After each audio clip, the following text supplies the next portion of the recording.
She's in my spot where I need to film. You're in my spot. You're like right there.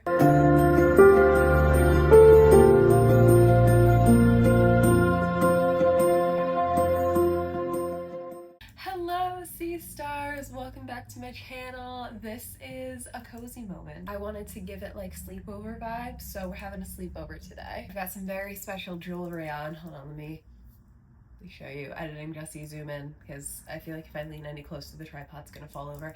We have some very special jewelry on because it is a very special day. It is H2O day. I remember 20 years ago, I ran into my mother's room and I told her, "Mom, they're making a show about mermaids." And she was on the treadmill like, "That's great, honey. Good job. Really happy for you." And I knew subconsciously how much it would shape me as a person in more ways than one, but I really didn't realize how much it would shape our generation so much. This show, Aquamarine, was another one. Like those early 2000 shows that are punctuated with such nostalgia. When we think of all these things that we want to do to connect with our inner child and play and have fun, it's almost always, do you want to be mermaids and splashing around in the pool? And as much as I would love to be splashing around in a pool right now because we're in the middle of a heat wave, I have no pool to splash around in, nor beach, so I thought I would do the next best thing. I swear I can recite this series from memory, so I'm in my little seahorse pajamas, I've got my little seat back chair, and I have my laptop. And we are going to rewatch the first episode of H2O, Just Add Water. Oh, without further ado, we're gonna dive right in. Got a special power that I'm not afraid to use. It's all about living in the ocean, being wild and free. Land or sea, the world's my oyster, I'm the coast. No ordinary girl. Opening pool dive shot, classic. This was always really funny to me. It starts off with Cleo and Emma, and I guess Emma asked her to come time her just to see. Although I don't know why she didn't have her coach wouldn't do that or something along those lines. But then she's just at the marina, and I know her dad has a boat there, but we never figure out what she's doing there. It literally looks like she's on a casual stroll and then just happens to run into Zane. It's weird to me that she's just like randomly strolling along the marina when she runs into Nate and Zane and then like allows herself to be convinced. I love Cleo, I will say that. This is Cleo's necklace. She is my absolute favorite, but girl was hella naive. Hella naive. I know she's only 15. Hella naive. Took me a while to realize that someone stole my spark plug. So, does it work without one? Nah, no spark plug, no spark. There's Nate. What were they gonna do if she hadn't showed up and like offered to, were they just going to keep working on the boat? Like, go get another spark plug. Your dad is filthy rich, go get another spark plug. Why would you waste a whole boat to just put, like, on the off chance that this girl that you wanted to tease for whatever reason is going to, like, who you know is scared of water and can't swim, is going to, like, get on this boat? Why? Before I go any further, I want to say I love the show. I love this show so much, but pilot episodes always have these things, like, that you question, and I love to make commentary based on this, like, why? Just, like, why was that an option? I say all of this in good fun, though. This is one of my favorite shows of all time, but I can criticize it knowing that and still loving it, but being like, what was going through your head, Zane? Boats are not cheap. I should know. I've been looking into getting one for a long time now. They're not cheap. Why would you just give away a boat? Not even give it away. You're sending it off. If you can't start it, I'm getting heated now. If you can't start the boat, how do you expect it's just gonna wind up in the middle of the ocean, and then eventually it's gonna wind up on the bottom of the ocean. Zane is littering. I am not okay with this. You know, Cleo, you should have gotten more revenge on him after you became a mermaid. That's all I'm saying. I told like just dump your boat in the bottom of the ocean because you're too lazy to go get a new spark plug. Bad, Zane. Bad. Also, what did we feel about Zane's redemption arc with Ricky and then subsequent like anti-redemption arc? Do we think that he should have stayed good, or do we like that they didn't end up together? That's another, I could go, oh, I have theories.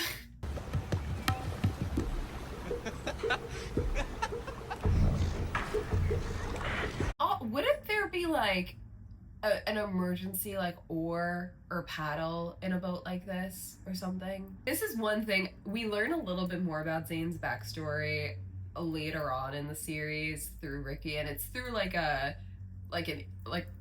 rich sad boy lens, but we do learn a little bit more about why he does what he does. But I still never fully understood Zane fleshed out as a character. I think that too many things that he could have had in his past to really explain his present that I don't know, maybe they just didn't have enough time to get into all of it, and the focus really wasn't on him like from the start.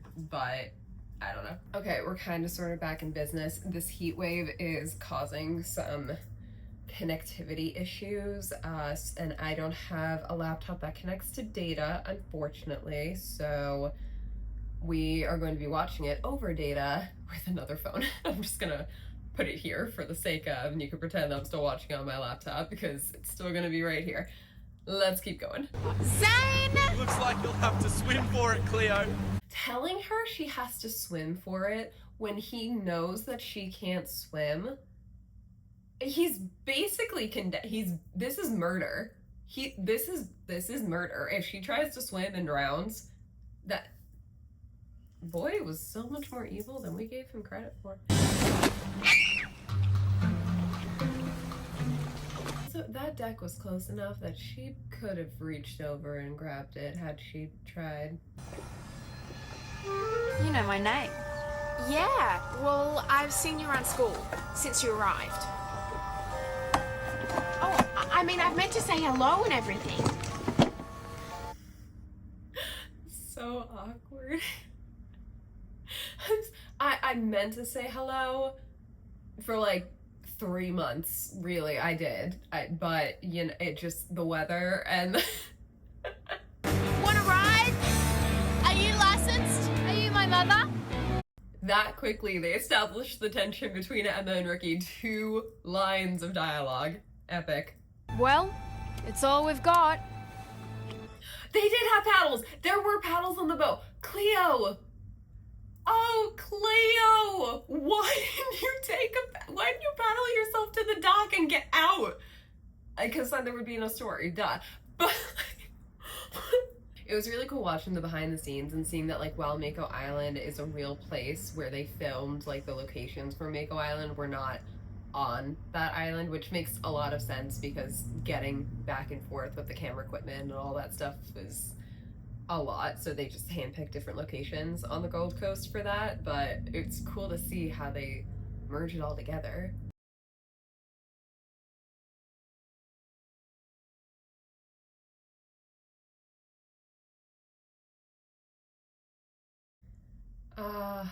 I miss flip phones. It was so much more dramatic to hang up on people. No, I'm done. Now these days we just... What if nobody finds us? We'll have to draw straws and decide which one of us the others will eat. That's not funny. I'm relieving the tension. You're making it worse. Come on. I do feel kind of bad for Ricky here. I mean, she uses humor a lot to like diffuse the tension of things, and it was this secret that brings them closer together ultimately. But I wonder, like, if they didn't have this secret between them, would they have ever really become friends? I think Emma was really good for Ricky in that way because they did wind up butting heads a lot, but at the end of the day, they really did have love for each other. I definitely think that there was like a lot of love there. And then Cleo in the first season anyways was a little bit more timid, a little bit like on the shyer side. She stepped into her own a lot more in season 2. Probably one of the best seasons, honestly, even though I it's so hard for me to watch so much of season 2 because I hate Charlotte's guts. I love her character. Brittany did such an amazing job portraying this villain to the point where 20 years later, we still hate her character's guts. Like, what? And also it speaks to Ricky's power too, because fire and like hot water and things, like, it burns and it can invigorate things, and it does obviously speak to her more hot-headed nature, but I think it goes a lot deeper than that. When you boil water, you often lose a lot of it to steam. And I think in terms of this, like, her hot-headedness, it represents how she kind of will lose people around her. Like, she fears that she could lose people around her due to her nature. And Emma being ice, like, you know, they think, oh, fire and ice, they're gonna butt heads, but also Emma is one of the only people that is able to kind of bring Ricky back down to earth. I think Cleo tries to be the peacemaker, but it never, I don't think it's ever really as effective. It did work a few times in a few certain situations, but really when it came down to, like, who can cool her off the fastest, it was usually Emma. I can't do this. It's too slippery. I can't tell you how many mermaid shows I used to watch on YouTube after this came out, and yes, there were mermaid shows on YouTube. I almost tried to make several of them, but I didn't have a pool, so I wound up doing one with fairies instead, and if you ever find that, no, you didn't. Please do not tag me in it. I can't remember the password to that YouTube, so it lives in infamy somewhere on the internet. They had so many mermaid shows, and they all started this same or similar way. New girl comes to town. Like, they all basically just recreated the pilot episode of H2O, and they went from there, and it was really, really awesome to see it done however many times and however many ways. I used to eat those shows up. Cleo! Cleo! Nar, Cleo! I feel so bad for Phoebe Tonkin. She probably still gets it to this day. Are you crazy? It doesn't make sense if you... Dude, how slippery is the opening to this cavern? Are you okay? My leg hurts a little. It's probably just sprained. And her leg being sprained. I sprained my leg when I was about 18. I sprained my ankle and it hurt so bad, but it's a very convenient excuse to why they can't climb back out, because as we see throughout the series, it is possible to get out the same way that you came in. I don't know how. Having her hurt her foot, very good excuse to why they couldn't climb back out. And then yet she was able to swim out. We're gonna keep going. Ugh, moon pool, like, I think the closest you would find to a moon pool in real life, because I don't think that there are a lot of volcanoes, to my knowledge, that have, like, water instead of just earth or anything like that beneath the surface. I think the closest natural body that you would get to are called cenotes or cenotes, or I'm not sure exactly how they're pronounced, but they look like this. And that would probably be like the closest thing that you would get to this specific moon pool. I have a moon pool theory that I actually want to get into after this, but let's go through the rest of the episode. The level of the pool rises and falls. So it's connected to the ocean. There might be a way out. Thank God Emma knows her swimming for real. It also boggles my mind that she didn't get the... I guess it's funny, like, the one that's scared of the water the most gets water in its natural raw form, and the swimmer, who is used to moving and gliding through the water like it's no one's business, gets it in its solid, frozen, rigid structure as a power. Interesting. Really cool. Also, I don't know how long it looked like they got there like mid-ish afternoon. They discovered the moon pool around kind of like sunset. It takes time for the full moon to like reach its apex. So how long were they there debating and arguing and trying to convince Cleo to swim outside if by the time they finally get her into the pool, it's like, what, midnight? What alternative do we have? Stay stuck down here forever. Girl is already sitting in the water. You might as well just commit at this point. I wonder if anyone's ever tried to break down their zodiac signs. I would definitely peg Emma as like a Taurus. No, actually not. No, Capricorn. Capricorn. Yeah, Capricorn energy for sure. Ricky, probably an Aries.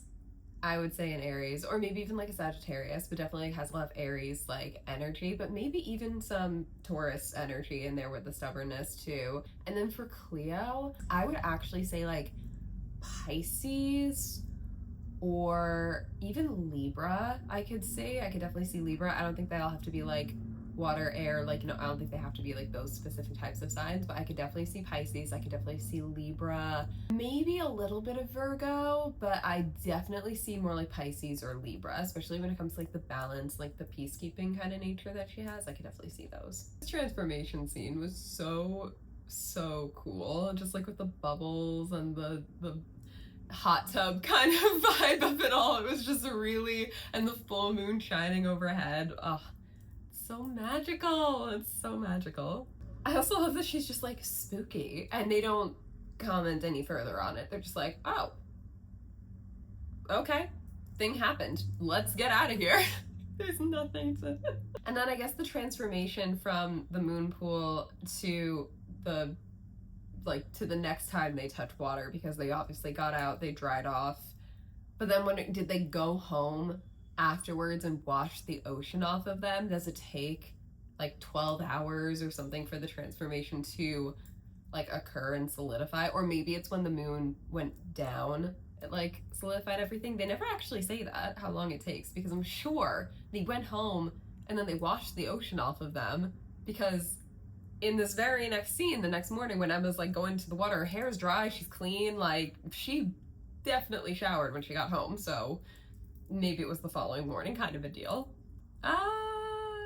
Emma was the first to experience it, and then Cleo, really dark lips. They gave her really dark lips this first season, like a very brownish kind of color. Honestly, I think a lighter color might have suited her better, maybe slightly more pink, just like to offset her skin tone, but that was just me. I'm not a makeup artist. Ricky. I saw this guy who went to every single location on the Gulf Coast where they filmed everything, and you could still see the signs, like this was the site of the Juice Net Cafe where they were filming H2O. He went to this place here where Ricky's transforming. So cool. How did she stand up that long? Like the balancing on the fluke of it all was hilarious. Girl, that was me. I would have stopped, dropped, and rolled into the marina behind you to avoid being seen. We look like mermaids. I've told you before, you're not funny. Mermaids don't exist. That's just too weird. Lewis, I forgot he's helping me with biology today. Hello. Biology? You two should be studying chemistry. I'm sorry. Also, Lewis having a crush on her, and that's why like he's helping her study. It's so adorable. They're my favorite couple. They're my favorite couple, and this is why I have such a love-hate relationship with season 2, because like the yearning when they're like starting to get back together is just, I could do so many videos on this series. If you guys want more, please let me know. They had so many tails made. They had like floppy tails and like stunt tails and stuff for the girls to specifically like fall over and fall around in. Oh my gosh, that's swimming. The classic swimming. Some mermaids, some professional mermaids don't like to swim that way. They say like, you know, it creates more drag and resistance. They keep their arms like back and they swim just with their shoulders and their abdomens. You need a lot of core strength for this. That's why I practice a lot of core strength all the time when I'm swimming. And I swim with dolphins again. I want to see if I can bring my tail and do it with my tail. And Lewis is researching anyways. This is interesting. It shows mermaids here with 2 tails. It shows mermaids here with like kind of like the missing link they're doing information on, more so than standard like mermaid mythology that you would normally look up. I find it interesting that Lewis is looking up really like the relationship of almost human amphibian like feet with and snakes, and yeah, we got like there's no mythical creatures from Greek mythology. We have all of these different, I actually don't recognize a lot of these. That one kind of looks like the sea goat. It's interesting that he's researching Greek mythology, because wouldn't the first thing you see be sirens or Scylla or Charybdis, like none of this looks like that. Myths have been around for at least 3,000 years. Mermaid myths, I think, have been around longer than 3,000 years. If I'm not mistaken, I think it's older than 3,000 years. Sometimes they were good omens, sometimes they brought trouble with them. What kind of trouble?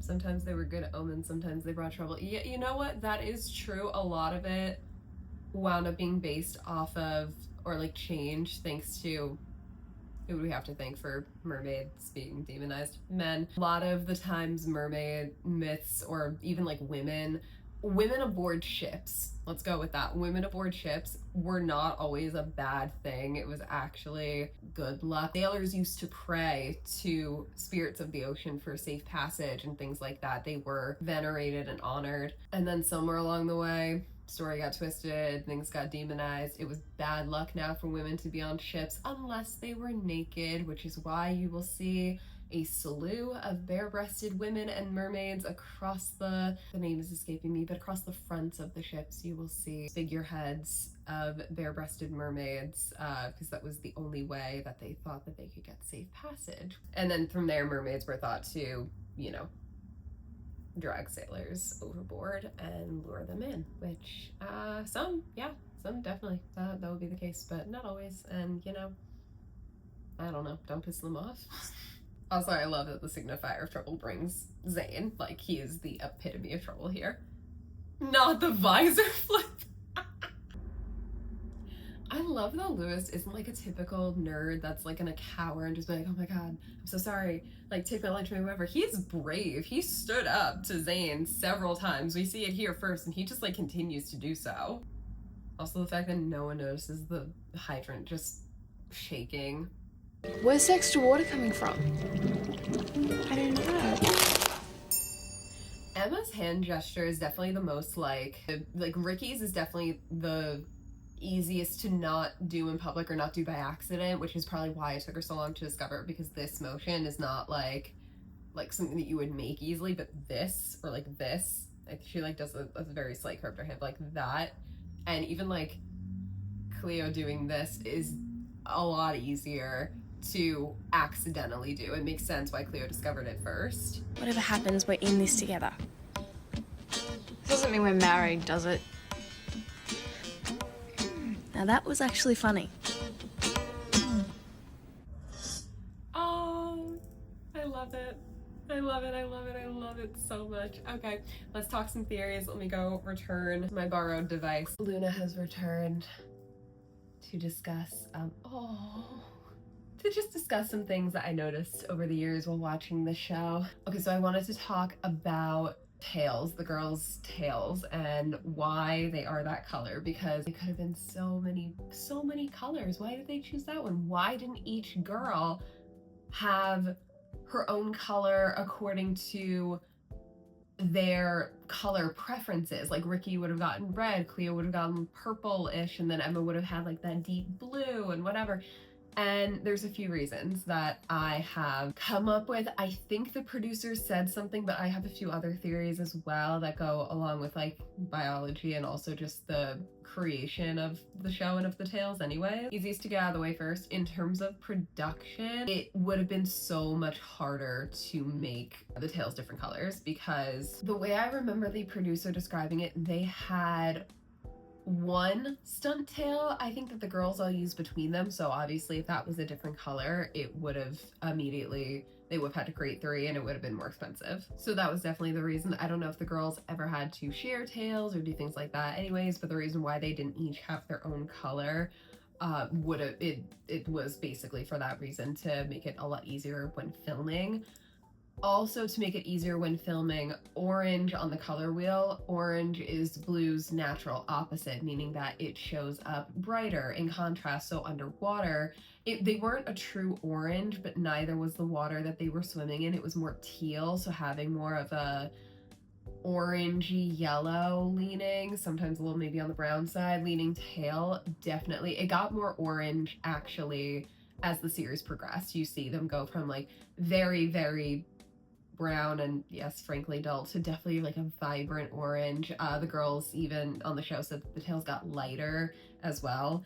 thankfully, because they're very hard to swim in. I think they said the tails could be up to 60 pounds when wet, which you have to be a really strong swimmer to be able to keep up with that. So yeah, so there's also the contrast of the tails in the water as well. But then Mako Mermaids came around and it confirmed another theory that I had from before, since the show was just initially running. In nature, oftentimes, I think we are the only species where the females do more than the males at this point. It is the males that are more brightly colored, have different coloring distinctions, because their goal is to posture, peacock, show up to attract a mate. It is their job to provide and to basically show the females what they got and what they have to offer, and then the females get to decide who they want to go with. I mentioned peacocks. We literally see this in peacocks. Peacocks are the males of the species, and they are brightly colored, brightly feathered.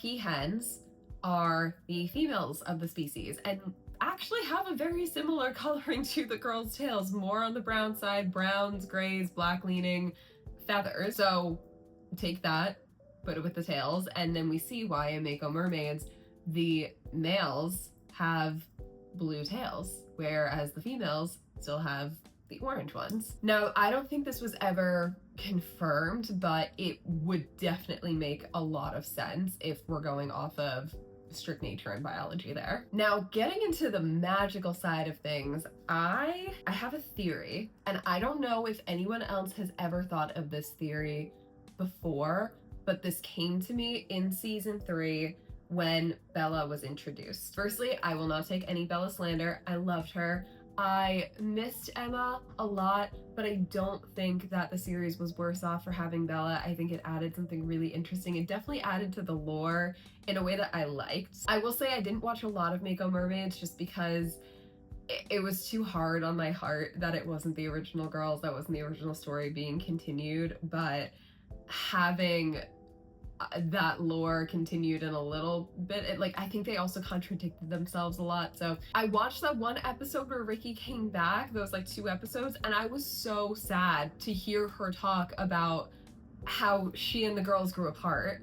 No, don't tell me that. Why would you say that? But that's not what I want to talk about. I want to talk about the moon pools specifically. Now, in season 2, when Charlotte transforms into a mermaid and gets all 3 of the girls' powers, I remember Ricky saying something about how it feels like the moon pool is off balance, or how the girls are off balance because the original trio was a threesome. And again, I'm not going off of Mako Mermaids for this. I'm strictly going off of H2O lore and the 3 mermaids that came before them with Mrs. Chatham and Julia and Gracie. Now, when Bella was introduced, this confused me even more until I heard the story about how she got her tail and got to see all of it unfold. And we got to see how the sea cave in Ireland looks so different from the moon pool in Australia. And it got me thinking again about why Charlotte was given all 3 of the girls' powers when Bella had a completely different power. So in that vein, if there were more powers or more types of powers over water up for grabs, wouldn't Charlotte have been given something different? So this had me thinking about how many moon pools there actually are in the world. We learn in season 3 that moon pools, or at least the one on Mako, was formed by the collision with a comet, which is why the comet that is coming over Mako Island is being pulled in by it, essentially because they're made of the same stuff, according to what Cleo says later when she becomes a super genius. However, the same comet also appeared back in Ireland in, what did Bella say, the 1500s? But it might have been the same fracture of space rock that formed at least these 2 pools and possibly others around the world, which they were hinting at in the show is what gave these pools the magical power in the first place. A part of me wonders if it's some kind of celestial thing that's attached to the moon as well, which explains why the girls go crazy on the full moon. I have so many theories on the full moon, that's a totally different one, but specifically with their powers, I am wondering if each moon pool only grants a certain type or types and a certain amount per moon pool. This is why I'm disregarding all of the lore of Mako mermaids as a theory. I'm just strictly speaking to the original H2O series, because then it would make sense from a magic system perspective. From a storytelling perspective, they wanted to hype up Charlotte as this villain. They wanted to make her a harder villain to defeat, and how better to do that than to give her all of the powers that these girls had. I wonder if her moon pool, the moon pool where she transformed in, had other types of powers to grant, but because she was the only mermaid that transformed in that pool, we just never got to see it. And then power system or magic system wise, that would explain why Charlotte was given all three, because that moon pool only had 3 powers to give, which in that case, when Charlotte entered and became this 4th mermaid, Ricky was right and it threw everything out of balance. It does make me wonder what other moon pools might have been around the world and what kind of powers they could have granted and things like that. Part of me really wishes that they had expanded and done a sequel series more in the same vein of H2O. That moon pool theory is a really, really strong one that I have, especially after Bella was introduced and we got to see that there are even more types of powers you could have over water. You could see my brain trying to function both as a writer and as a lover of the series, and also as a sea witch with all the mermaid mythology. Also, if we want to talk sea witch things, holy crap. Canonically, it is these 3 girls. It's also 3 girls in the Mako Mermaid series. They didn't really deviate from that a lot, but what I find so interesting about them choosing 3 is that 3 is a very magical number.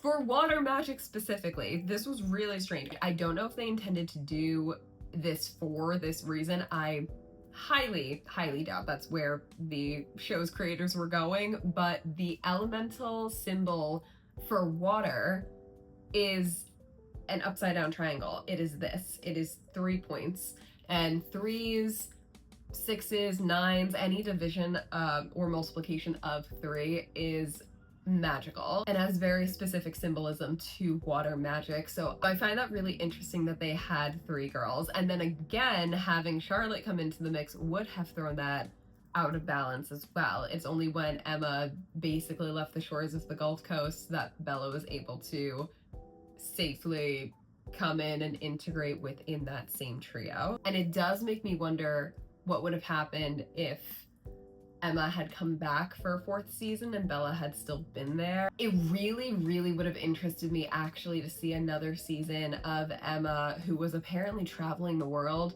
with her parents, goes to Ireland, stumble upon this additional moon pool, maybe even be called there by her intuition, her mermaid senses, whatever, and then maybe found 2 other girls that had transformed in that pool as well and seen what their powers were and integrated with that too. There's so many places where they could have taken this show too. So I just think that having Mako Mermaids as the subsequent sequel series was just a little strange, but these are just my thoughts. That was me rewatching the pilot. So nostalgic after all these years. I would love to hear all of your H2O theories down in the comments section. Let me know if it was also a childhood favorite of yours. If you want me to dive into season 2 and really talk about my theories when it comes to not only mermaids, but when we get into siren territory. We do explore sirens in H2O on the full moon episode involving Cleo. I believe it's episode 9, which is the first full moon that affects Cleo specifically. But there is a lot to talk about when it comes to Charlotte and siren energy. There's also a lot of Little Mermaid lore that I feel like they wove into this particular season. Like, so much Little Mermaid lore that might kind of slip under the surface that you might not have seen at first, but I would absolutely love to talk about that. If you want me to break down season 2 and all of the craziness in the lore, please let me know. And other than that, I am about to go turn my AC back on to block out the truck noises. and I'm probably gonna snuggle up and watch the rest of the series, you know, as soon as I get my Wi-Fi back from this heat wave. Thank you so much for watching, Sea Stars. I really hope you enjoyed this video, and I will see you soon. Oh no, Cleo!